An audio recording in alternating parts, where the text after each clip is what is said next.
네, 서울지방변호사회가 공직자윤리법 개정안을 입법 청원할 예정입니다. 최근 국회의원의 자녀 취업 청탁 의혹 큰 논란을 일으키고 있는데요. 현대판 음서제다, 특권의 대물림이다 이런 비판들이 나오고 있는 여기에 따른 행보라고 할 수 있겠습니다. 특히 법학전문대학원, 로스쿨이라고 하죠. 입학부터 로펌에 취업할 때까지 투명하지 못하다는 지적이 나오고 있기도 합니다. 정면 인터뷰 김한규 서울지방변호사회 회장과 함께하겠습니다. 회장님 안녕하세요. 네, 안녕하십니까. 네, 오늘 직접 기자회견 하셨죠? 예. 어떤 내용이었습니까? 예, 기본적으로 우리 헌법상 가장 기본적인 중요한 가치는 모든 국민이 이제 법 앞에 평등하다.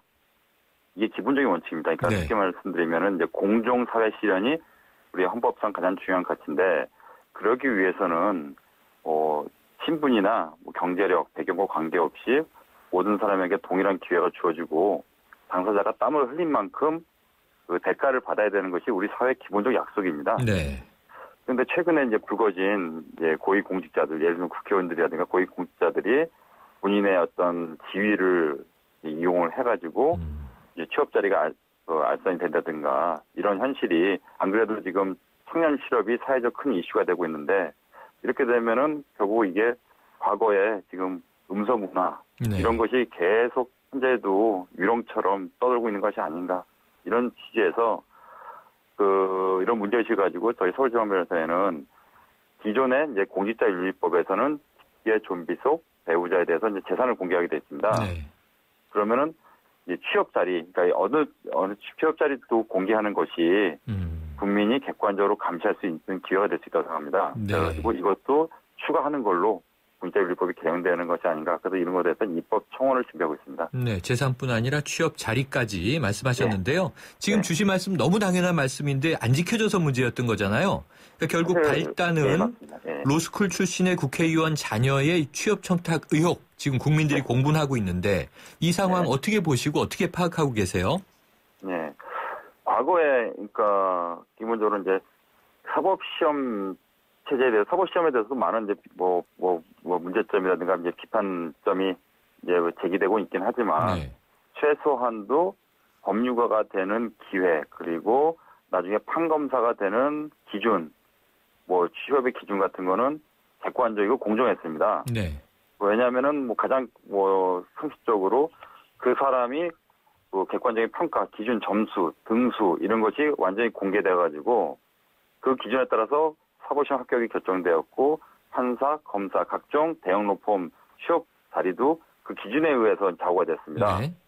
지금 현재 이제 로스쿨 체제에서는 로스쿨 입학 전형 자체가 로스쿨 25개 각 로스쿨에서 객관적인 기준 없이 현재로서는 그렇게 지금 로스쿨에서 입학생이 정해질 뿐만 아니라 판사, 검사 임용 기준도 객관적으로 명확하지가 않습니다. 네.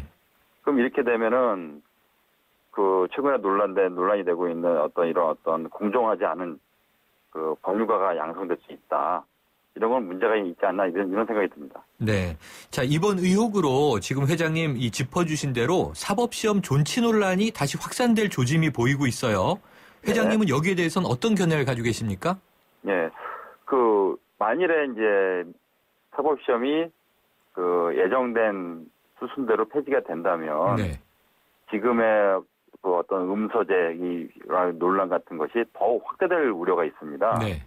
그래서 기왕에 로스쿨이 사법시험이 갖추지 못한 장점이 있다고 한다면 상호 간의 경쟁을 통해서 그러니까 사법시험 출신과 로스쿨 출신의 경쟁을 통해서 법률가가 배출되면 그것이 국민들한테도 많이 도움이 될 것 같고요. 네.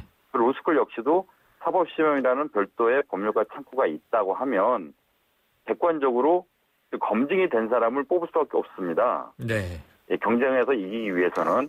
그래서 제가 봤을 때는 공정성 차원에서 사법시험 존치는 필요한 거고요. 로스쿨 자체가 더 논란이 되는 것을 막기 위해서도 사법시험이라는 견제 도구는 필요하지 않나.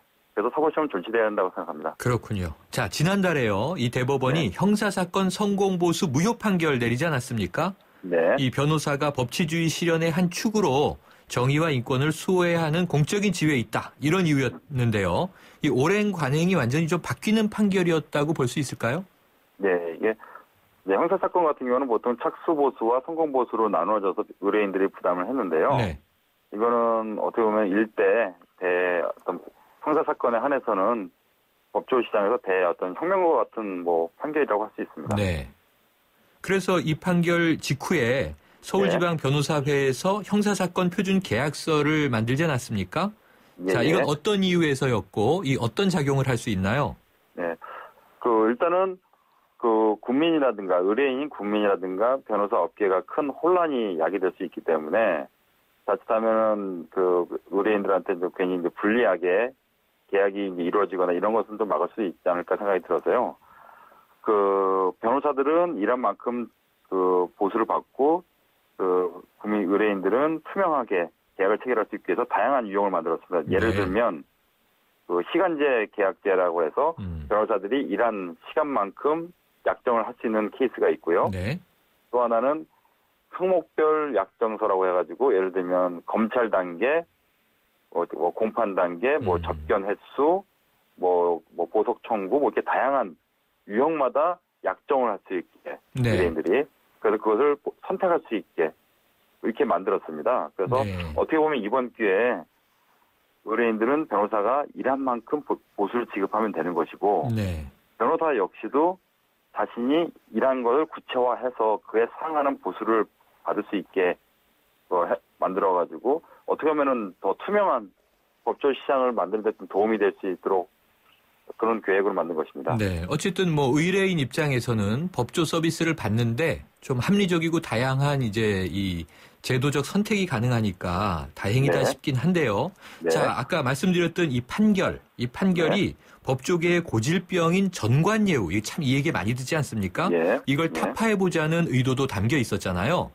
일종의 연고주의를 없애보자는 의도도 있고, 아까 처음에 이제 이야기를 시작한 법조 시장에서의 취업, 일자리 문제도 있지만 전관예우 문제도 이제 심각한데 이게 도움이 될 거라고 보십니까?